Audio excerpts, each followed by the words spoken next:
Your voice, K-Talk AM 1150, where listening is a virtue.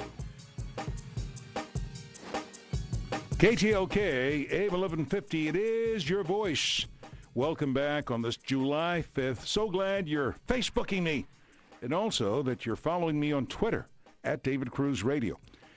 Welcome back to Professor Peter Mathews from Cypress College, because I wanted to get the straight skinny professor on this report out today on the jobs numbers. You know, I don't know if I need therapy or what. Well, I know I need therapy, but besides that, why is it that I'm still not convinced these job numbers reflect where we are in the economy? But is it just me, or, you know, this is your field, sir. What do you think? David, you got to bear with me on these numbers, because you're absolutely right. It doesn't reflect what's really going on. We're down 8.5 million jobs from our trend growth path, which means if we had kept getting the same type of path of a rate of increase we had 5 years ago, we'd have 8.5 million more jobs right now than what we do. So with this pace you're talking about, it's going to take us 7 years to fill that gap, Dave, to catch up. 7 years. That's how slow everything is growing. Also, 3/4 of these jobs are low-paying in leisure and hospitality, business services, and retail trade. There's no money in those things. No job, no real security or money in those kinds of jobs. No jobs were added in construction and manufacturing. 5,000 jobs lost in the federal government, which are good-paying jobs generally, and 65,000 lost in the federal government in 1 year alone, Dave. Those are some of the early numbers. I can give you some more here that'll just confirm what you're thinking, what you're feeling. Well, I really want to thank you, Professor, for doing that. And one of the things that I want to ask you is, what is keeping us back from creating those jobs of which you're speaking now? We are not investing. We are not using the taxing power to bring in, close loopholes and bring in money from the feds and the state to invest in education and also in rehiring our people that were laid off, like teachers, firefighters, small businesses especially. They're not getting the capital they need to grow, Dave. Look at these numbers, Dave. In the past year, only 182,000 jobs were created per month. In the recovery of the 1990s, 250,000 jobs per month were created. And back in the 70s and 80s, it was 400,000 jobs per month. See, small business is the engine. It drives the train.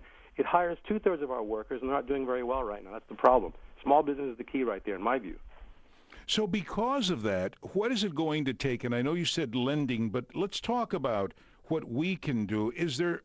For instance, I was talking about how I keep getting called from my car dealer, hey, come and buy a new car, and I'm hesitant, but I'm not the only guy still holding off. So, right. So is that counterproductive? I mean, not that my getting into debt is going to solve the economy, but if enough of us, I can't even get it out, if enough of us do the same thing, then maybe that's why the economy is stuck. Or what do you think? Enough of us are doing the same thing. That's the problem.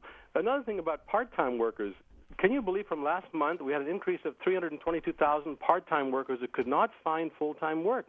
That's a huge number of people who want to work full-time and can't. So you're saying if we stop buying these cars and stuff, we're not buying them, we're afraid to buy them, it's going to hurt the economy further. But that's not the solution for us to go out and buy cars when we're not sure about our financial future. So we need government action.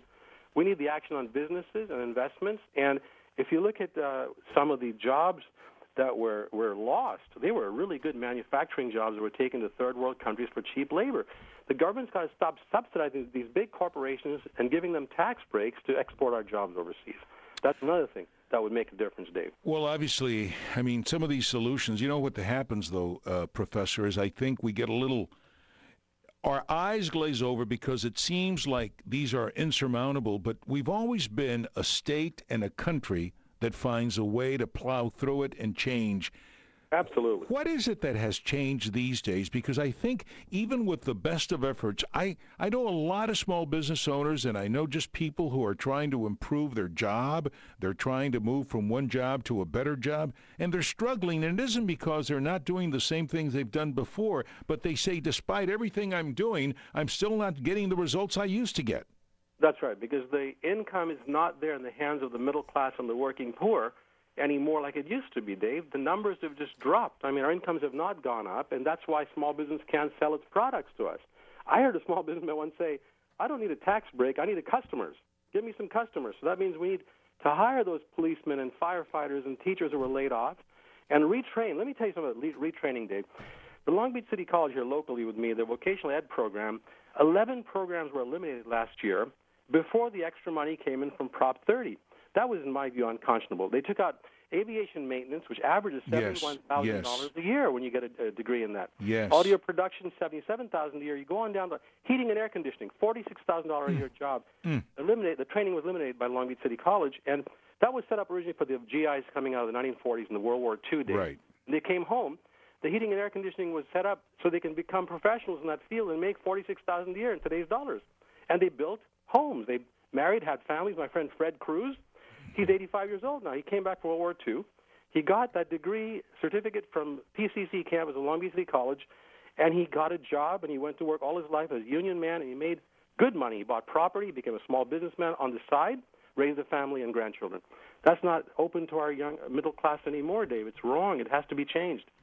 Well, I'm glad you touched on those basic types of jobs because they're good jobs, they're honest jobs, and you're right. I'm not sure that I have the complete answer, but I know this. The politicians are patting themselves on the back saying, this is a great report.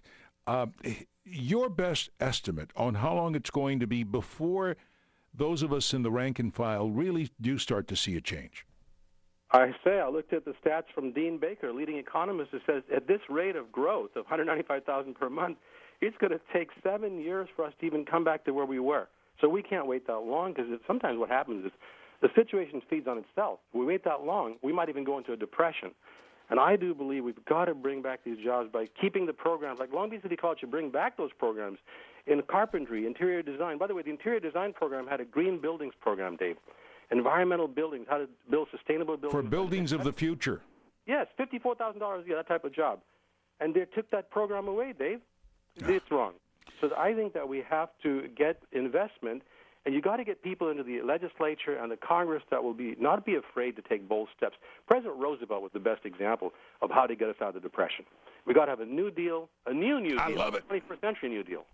Well, and let me just say, not that you're asking, you never do, but I want to just, in the interest of transparency, say that Professor Peter Mathews, who's a very well-known political commentator and analyst in addition to a political science professor, you're now contemplating a run for a state assembly. Why would you want to step into the mire of something that, let's face it, I mean, it's a tough goal right now in public service?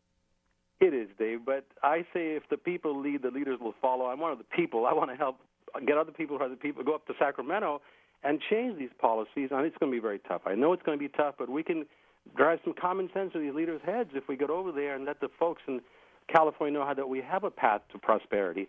There was one back in the 1930s then. There was in the 60s over here in California. Yep. We grew, became the Golden State. Yep. I want to go to Sacramento, but I'm not running yet. I'm considering it. If we get enough support, I'll do it. But the main thing is to educate the public so they can ask the leaders to follow them and make the right decisions. And we've got a book coming out. The title? Yes, sir. It is Dollar Democracy with Liberty and Justice for Some, Reclaiming the American Dream for All. And it's really about money and politics that we have to change because the special interests have bought the politicians who are not making the right decisions for the regular middle class of America and the working poor to have a chance to get to the middle class. And small business is suffering as well. And that's because they're basically, it's sort of a legalized system of bribery, I would say. I'm getting a little harsh here in my terminology. But we've got to have a different system of clean money elections like they have in Maine and Arizona, where you can get a voluntary public financing and you can run against the dirty money candidates and still win. So we're going to be, if I run, I'm going to do it on grassroots and only volunteers on my campaign and a few individual dollars, not from corporations. No corporate money at all. Thank you very much, Professor Peter Mathews, for always responding to my calls to break it down for us. I do appreciate it on this July 5th. Have a wonderful afternoon. You too, David. Thank you so much. Your voice, KTLK AM 1150.